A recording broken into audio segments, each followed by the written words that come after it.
প্রজ্ঞাপদ society কর্তৃক আয়োজিত ঐতিহাসিক কারবালার শিক্ষা ও চেতনাকে কেন্দ্র করে স্মরণে আজকের এই আলোকিত অনুষ্ঠানের সম্মানিত সভাপতি, ঐতিহ্যবাহী জগন্নাথ বিশ্ববিদ্যালয়ের সম্মানিত ভাইস চ্যান্সেলর ডক্টর রইসুদ্দিন সাহাব, উপস্থিত ডক্টর সাইফুল ইসলাম বাবার আল আজহারি, মুফতি সাইফুল ইসলাম বারি, মুফতি এহসানুল্লাহ আব্বাসী, বিশ্ববিদ্যালয়ের সম্মানিত শিক্ষকবৃন্দ, আমার প্রাণপ্রিয় ছাত্র ও ছাত্র ভাইয়েরা, ছাত্রী বোনেরা, সকলকে আমার পক্ষ থেকে হৃদয় নিংড়ানো ভালোবাসা, শুভেচ্ছা এবং অভিনন্দন জ্ঞাপন করছি। অত্যন্ত গুরুত্বপূর্ণ একটি বিষয়। ইতিপূর্বেই সম্মানিত স্কলারগণ বিভিন্ন আঙ্গিকে আলোচনা করেছেন। এত আলোচনা হয়ে গিয়েছে যে কারবালা থেকে মূল শিক্ষাটা কি নিব, যে শিক্ষাটা বুকে ধারণ করে বাড়ি যাব, হলটা ছাড়ব, আমি সেই বিষয়টাই আলোচনা করব। কারবালাতে ইমাম হোসেন রাদিয়াল্লাহু তাআলা আনহু মদিনাতুল মুনাওয়ারা থেকে মক্কা মুকাররমা হয়ে তিনি ইরাকের কারবালা পৌঁছেছিলেন।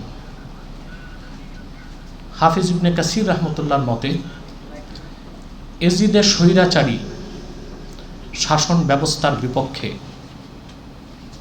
তার অবৈধ নেতৃত্বের বিপক্ষে ইমামে হোসেনের নেতৃত্বের জন্য 40,000 পত্র পাঠানো হয়েছে। তারপর তিনি সিদ্ধান্ত নিয়ে কারবালার উদ্দেশ্যে রওনা হয়েছিলেন। এজিদি বাহিনীর সাথে ওনার দ্বন্দ্ব হলো কি নিয়ে? সেটা কোনো ক্ষমতার দ্বন্দ্ব ছিল না, একান্তই বিষয়টা ছিল রাজনৈতিক আদর্শের দ্বন্দ্ব। এখন রাজনৈতিক আদর্শ, রাষ্ট্র বিনির্মাণ, নৈতিকতার মানদণ্ড, নেতার গুণাবলী, এই সবগুলি হচ্ছে রাজনীতির সাথে রিলেটেড বিষয়। মূল বক্তব্যের আগে একটি ছোট্ট ভূমিকা, একেবারেই দীর্ঘ নয়, নাতি দীর্ঘ, আমি আপনাদের সঙ্গে উপস্থাপন করছি। রাষ্ট্রবিজ্ঞানে একটি বিষয় নিয়ে মতভেদ আছে। রাষ্ট্রের অস্তিত্ব আগে এসেছে না আইনের অস্তিত্ব? অধিক সংখ্যক রাষ্ট্রবিজ্ঞানীদের মতে আইনের অস্তিত্ব আগে এসেছে। আইন, রাষ্ট্র, রাজনীতি এসব নিয়ে প্রাচীনকাল থেকে মানুষের চিন্তা ছিল, কিন্তু এটা দুইটা ধারায় চলে এসেছে।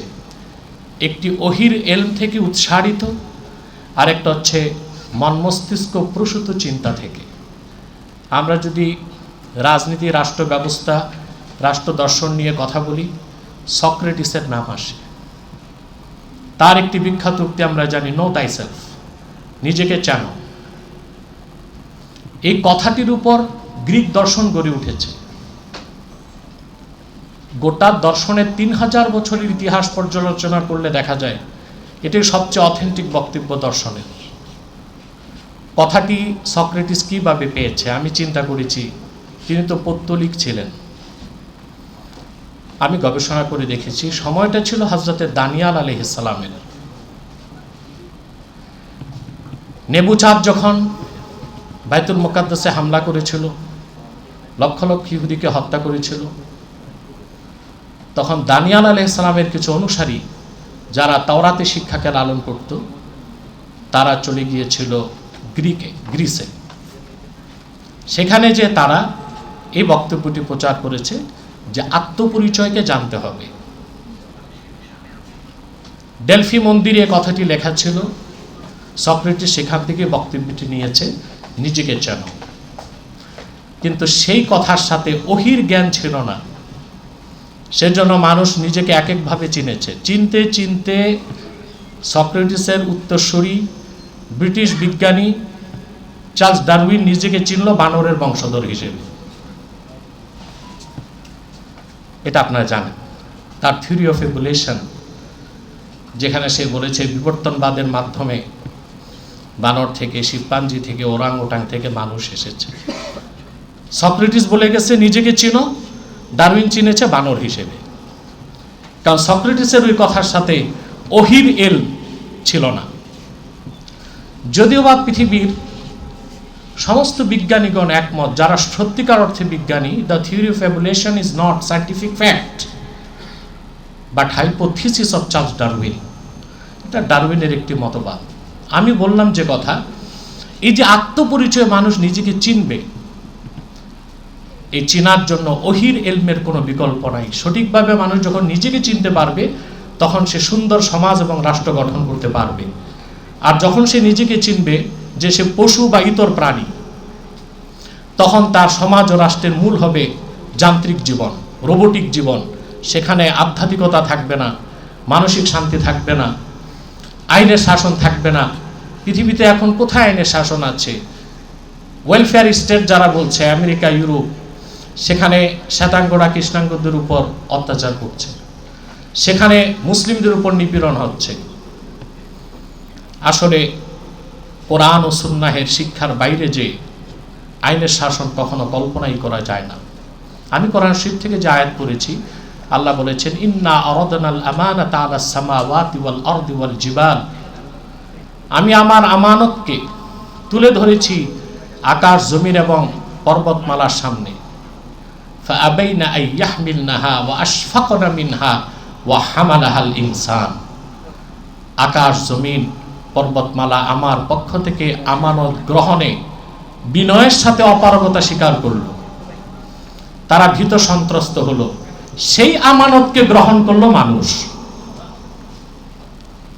এই আমানতের দায়িত্ব নিয়ে আসলেন হযরতে আদম আলাইহিস সালাম, তিনি চলে গেলেন। এরপর পৃথিবীতে আসলেন অসংখ্য পয়গম্বর। আল্লাহর পক্ষ থেকে যত পয়গম্বর এসেছেন, এই আমানতের দায়িত্ব তারা পালন করেছেন। এই আমানতটা হচ্ছে আহকামে শারঈয়া, আহকামে ইলাহি, আল্লাহর জমিনে আল্লাহর বিধানকে প্রতিষ্ঠিত করা। সেটা হোক ব্যক্তি জীবন, হোক সমাজ জীবন, হোক রাষ্ট্র জীবন। আমরা যে নামাজ পড়ছি, ব্যক্তিগত জীবনে আল্লাহর বিধানকেই মানছি, কিন্তু ফৌজদারিতে, দেওয়ানিতে, সমাজে, রাষ্ট্রে, অর্থনীতিতে, লেনদেনের ক্ষেত্রে আল্লাহর বিধানকে আমরা মানতে পারছি না। সেখানে আমরা ভিন্ন ভিন্ন মতবাদকে গ্রহণ করেছি। কারবালার মূল শিক্ষাটা তো এখানেই। ইমাম হোসেন রাদিয়াল্লাহু তাআলা আনহু আত্মউৎসর্গ করলেন কেন? এজিদের সাথে ওনার দ্বন্দ্ব হলো কি নিয়ে? ইমামে হোসেন আল্লাহর পক্ষ থেকে আমানত রক্ষা করার জন্য জীবন দিয়েছেন, আর ইয়াজিদ সে আমানতকে নষ্ট করার জন্য যুদ্ধ করেছে। সে আমানতের দায়িত্ব পালন করতে আল্লাহর পক্ষ থেকে লক্ষাধিক নবী রাসূল এসেছেন।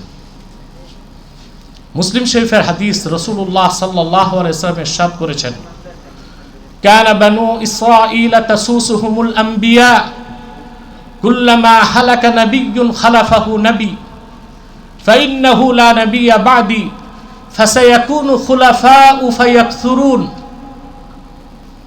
রাসূলুল্লাহ সাল্লাল্লাহু আলাইহি ওয়াসাল্লাম ইরশাদ করেছেন, বনি ইসরাইলের রাজনৈতিক নেতৃত্ব দিতেন নবীগণ। এই যে নবীগণ যে রাজনৈতিক নেতৃত্ব দিতেন, সেটা আমানত। আর তাদের রাজনৈতিক নেতৃত্বের বাইরে মানুষের মন গড়া, মস্তিষ্ক প্রসূত যে রাজনৈতিক চিন্তাধারা, সেটা খেয়ানত। কারবালার প্রান্তরে যে যুদ্ধ হয়েছে, হক এবং বাতিল, আমানত এবং খেয়ানত, এর মধ্যে যুদ্ধ হয়েছে, দ্বন্দ্ব হয়েছে।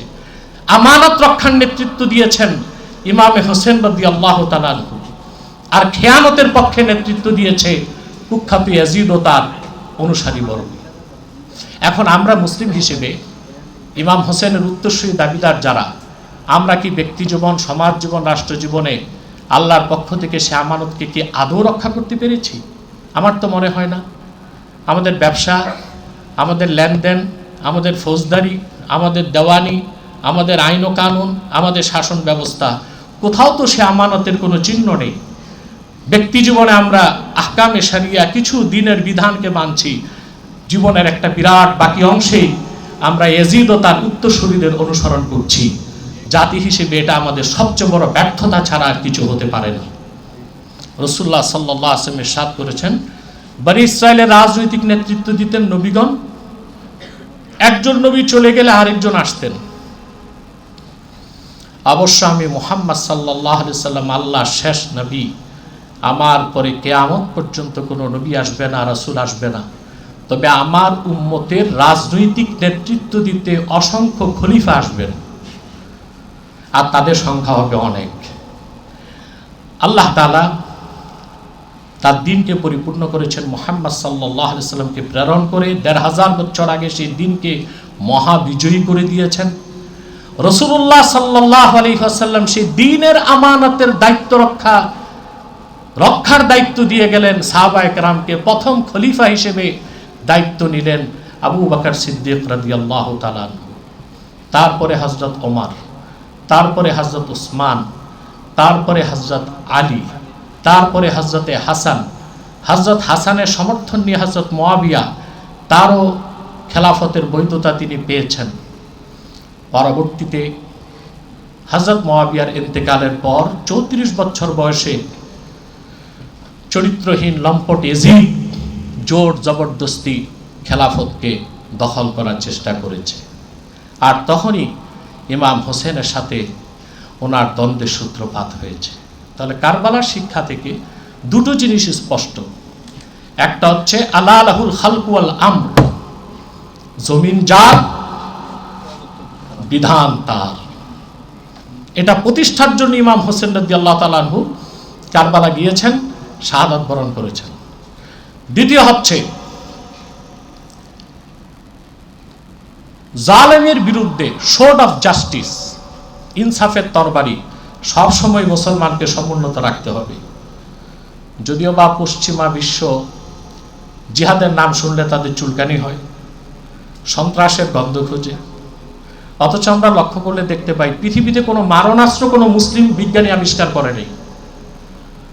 মুসলিমরা আবিষ্কার করেছে অ্যালগরিদম, লগারিদম, ফিজিক্স, কেমিস্ট, মহাকাশ বিজ্ঞান। আব্বাস বিন ফিরনাস মহাকাশ বিজ্ঞানের জনক, আবুল কাসেম জাহরাবি চিকিৎসা বিজ্ঞানের জনক, ইবনে খালদুন রাষ্ট্রবিজ্ঞানের জনক।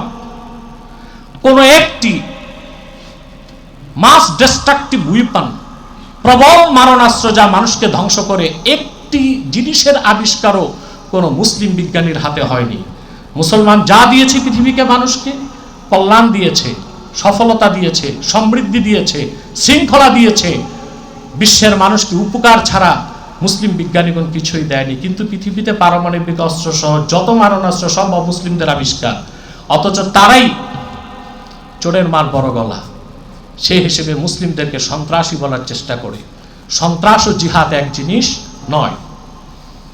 একজন চিকিৎসক রোগীর দেহের পচা অংশ অপারেশন করে কেটে দিলে সেটা অপারেশন, সেটা সন্ত্রাস নয়। হযরত ইমাম হোসেন যে জিহাদের শিক্ষা কারবালায় দিয়েছেন সেটা হচ্ছে দুষ্টের দমন, সত্যের প্রতিষ্ঠা, জালেমকে নির্মূল করা। জালেমের সাথে কোনোদিন আপোষ হতে পারে না। তিনি একমাত্র জিহাদ ফি সাবিলিল্লাহর ঝান্ডাকে ধারণ করে আল্লাহর পক্ষ থেকে প্রদত্ত আমানতকে রক্ষা করতেই তিনি কারবালার প্রান্তরে উপস্থিত হয়েছিলেন। এটা তার বক্তব্য থেকে আমরা দেখতে পাই। ওনাকে বলা হলো, ইমাম হোসেন রাদিয়াল্লাহু তাআলা যখন কারবালায় যাবেন, যে আপনি কারবালায় যাচ্ছেন কেন? আপনি ইয়াজিদের শাসনটাকে মেনে নেন। কিছু বিশিষ্ট সাহাবী বললেন যে আপনার ভাই হযরত হাসান রাদিয়াল্লাহু তাআলা আনহু তিনি তো হযরত মুয়াবিয়ার শাসনকে মেনে নিয়েছেন, তা আপনি মেনে নেন।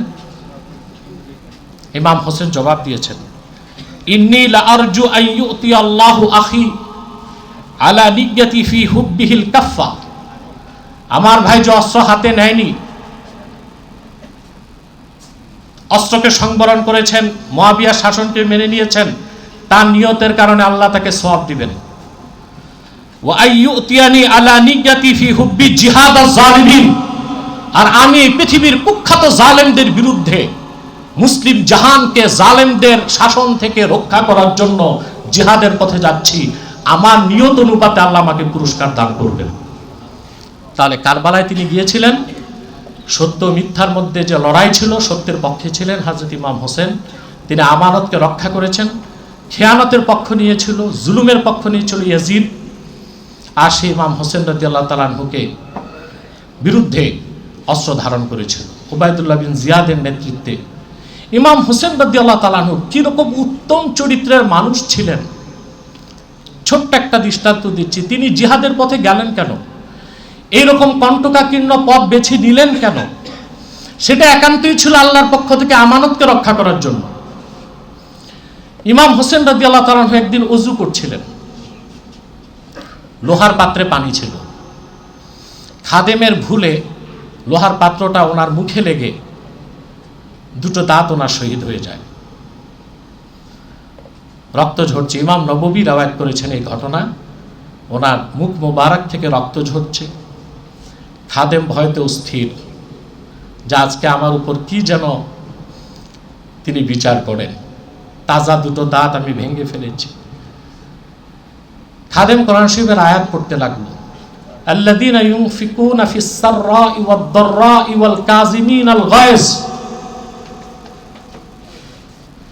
আল্লাহর নেককার বান্দাগণ, প্রকৃত মুমিনগণ অভাব এবং সচ্ছল সর্বাবস্থায় দান করে, ওয়াল কাযিমিনাল গায়জ, রাগকে দমন করে। ইমাম হোসেনের মুখে হাসি ফুটে উঠল, তিনি বললেন, আমি আল্লাহর জন্য রাগকে দমন করলাম। এবার খাদেম চিন্তা করতেছে, আমি যে ওনার ক্ষতি করলাম, জরিমানা তো লাগবে। তখন সে সামনের আয়াত পড়তে লাগলো, ওয়াল আফিনা আনিন নাস আল্লাহু ইউহিব্বুল মুহসিনিন। আর প্রকৃত মুমিনগণ মানুষকে নিঃশর্তভাবে ক্ষমা করে দেয়। হযরত ইমাম হোসেন বললেন, আমি রাগও দমন করলাম, তোমাকে মাফও করে দিলাম। এই রকম পুষ্পের মতো কোমল চরিত্রের মানুষ অস্ত্রের মতো কঠিন বস্তু হাতে নিলেন কেন? এটা ছিল জালেমের বিরুদ্ধে জিহাদ। এই পৃথিবীতে সফল বিপ্লব কারবালা ইমাম হোসেন রাদিয়াল্লাহু তাআলা আনহু করেছেন। পৃথিবীতে যত বিপ্লব আমরা দেখেছি, ফরাসি বিপ্লব সহ সব কিছুর মূল ভিত্তি ছিল বস্তুবাদ, কোনোটা পুঁজিবাদ, কোনোটা সমাজবাদ। আর ইমাম হোসেন রাদিয়াল্লাহু তাআলা আনহুর বিপ্লবের মূল ভিত্তি ছিল তাওহীদ, আল্লাহর একত্বের উপর নির্ভরশীল রাষ্ট্র ব্যবস্থা, রাজনৈতিক আদর্শ প্রতিষ্ঠার জন্যই তিনি জীবন উৎসর্গ করেছেন। কারবালার এই মূল শিক্ষা থেকে আমাদের বিচ্যুতির কোনো সুযোগ নেই। ইমাম হোসেন রাদিয়াল্লাহু তাআলা আনহুর কোনো পরাজয় হয়নি, সাময়িক বিপর্যয় দেখা গিয়েছিল, কিন্তু তিনি খেলাফত ব্যবস্থাকে যে অক্ষুণ্ণ রেখেছিলেন, পরবর্তীতে ওমর ইবনে আব্দুল আজিজ রাহমাতুল্লাহর মাধ্যমে সেই খেলাফত ব্যবস্থা ফিরে এসেছে এবং প্রায় 1200 বছর সারা দুনিয়াকে মুসলিমগণ শরিয়া রাষ্ট্রের ভিত্তিতে খেলাফতের আদলে শাসন করেছেন। যখন পৃথিবীর প্রতিটি প্রান্তে ইনসাফ প্রতিষ্ঠিত হয়েছে, সকলের অধিকারকে রক্ষা করা হয়েছে, আজকেও যদি বাংলাদেশকে আমরা একটি ওয়েলফেয়ার স্টেট বা আদর্শ রাষ্ট্র হিসেবে গড়ে তুলতে চাই, ইমাম হোসেন রাদিয়াল্লাহু তাআলা আনহুর রাজনৈতিক আদর্শ গ্রহণ করার কোনো বিকল্প আমাদের কাছে নেই। একটি সুন্দর রাষ্ট্রের জন্য কি কি প্রয়োজন হয় আমরা এটা জানি। মূল 4টি উদ্দেশ্যের জন্য একটি রাষ্ট্র হয়। তার প্রথমটি হচ্ছে to establish sovereignty of law, আইনের সার্বভৌমত্ব প্রতিষ্ঠিত করা। ইসলাম আইনের ক্ষেত্রে, আহকামে শরিয়া মানার ক্ষেত্রে সবচেয়ে বেশি গুরুত্ব দিয়েছেন। দ্বিতীয় হচ্ছে to establish equality for all, সবার জন্য সমান অধিকার নিশ্চিত করা। এটাও একটি আদর্শ রাষ্ট্রের বা ওয়েলফেয়ার স্টেটের অন্যতম একটি কাজ। তৃতীয় হচ্ছে to set up constitutional government, একটি সাংবিধানিক রাষ্ট্র গঠন করা রাষ্ট্র গঠনের মূল উদ্দেশ্য। 4 নাম্বার হচ্ছে to promote good life for citizens, জনগণের জন্য, নাগরিকদের জন্য ভালো জীবন ব্যবস্থা করা, জীবনযাপনের ভালো ব্যবস্থা করা। আমরা এই সব কিছু থেকে বাংলাদেশের মানুষ বঞ্চিত হয়ে যাচ্ছি। আমাদের ছাত্র ভাইরা প্রায় 1400 মানুষ জীবন উৎসর্গ করেছে যেরকম একটি রাষ্ট্র বিনির্মাণের জন্য, সেটা কিন্তু সফলভাবে করা সম্ভব হয়নি। তার কারণ হচ্ছে কোনো আদর্শিক ভিত্তি ছাড়া আমরা একটা বিপ্লব করে ফেলেছি। আমাদের বিপ্লব যদি সামনে হয় আর সেই বিপ্লবের আদর্শ যদি কারবালার চেতনা থেকে আমরা নিতে পারি, তাহলে আমরা বিশ্ব মানচিত্রে একটি উন্নত সমৃদ্ধ একটি আদর্শ রাষ্ট্র হিসেবে বাংলাদেশকে গড়ে তুলতে পারবো, এই বিশ্বাস আমরা রাখতে পারি। আল্লাহ যেন আমাদেরকে সুযোগ দান করেন। আমি শিক্ষা নিয়ে কয়েকটি কথা বলবো, কারণ বাংলাদেশের সবচেয়ে ঐতিহ্যবাহী শিক্ষা প্রতিষ্ঠানগুলোর একটিতেই আমি উপস্থিত আছি এবং আমাদের সম্মানিত ভাইস চ্যান্সেলর সাহেব উপস্থিত আছেন। ভালো নেতৃত্ব তৈরি করার জন্য, ভালো রাষ্ট্রের জন্য ভালো সমাজ লাগে, ভালো সমাজের জন্যে ভালো পরিবার লাগে, ভালো পরিবারের জন্য ভালো মানুষ হতে হয়। এখন ভালো মানুষ তৈরি করার জন্য সুশিক্ষার কোনো বিকল্প নেই। একটি রাষ্ট্রের সবচেয়ে বেশি দরকার সুশিক্ষা, সুখাদ্য, সুচিকিৎসা। সুখাদ্য আমরা খুব একটা পাচ্ছি না, সবই ভেজাল। সুচিকিৎসাও খুব একটা এখনো পাচ্ছি না। অন্তত একটি জিনিস আমরা নিশ্চিত করতে পারি, সুশিক্ষা। আমাদের স্কুলের প্রাইমারি থেকে বিশ্ববিদ্যালয় পর্যন্ত শিক্ষার প্রতিটি স্তরে যদি কোরআন ও সুন্নাহের মৌলিক শিক্ষাকে আমরা বাধ্যতামূলকভাবে গ্রহণ করতে পারি, তাহলে আমাদের দেশে, বাংলাদেশের যেটা সবচেয়ে বড় ক্রাইসিস, সবচেয়ে বড় সমস্যা দুর্নীতি, বাংলাদেশকে আমরা দুর্নীতিমুক্ত করতে পারব। দুর্নীতি ক্যান্সারের মতো দেশের প্রতিটি সেক্টরকে ধ্বংস করে দিচ্ছে।